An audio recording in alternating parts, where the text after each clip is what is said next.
अस्सलाम वालेकुम। हेलो, वालेकुम। साहब आपके सीपी साहब को फोन लगाया मैं अभी।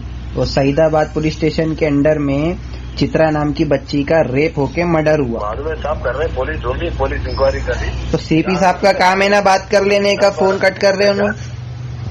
क्या कर रहे हैं? फोन कट कर दे रहे उन्होंने सर, मसला उनको बता रहे तो। मीटिंगों में रहते कमिश्नर, सबको फोन उठा के जवाब देते रहते। तो जवाब सर, इतना बड़ा हादसा हुआ, आप लोग इतना लाइट ले रहे सब, आप ऐसा बोल रहे ढूंढ ले रही है पुलिस, बोले तो। क्या नाम है आपका? फारिस कादरी बोल रहा हूँ।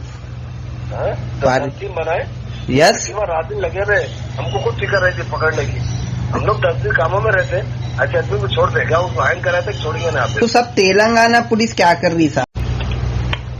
हेलो हेलो, नमस्कार sir. Hello sir, please send me a message and immediately please send me a message sir. Sir एक मसला बोलना था आपके सईदाबाद पुलिस स्टेशन के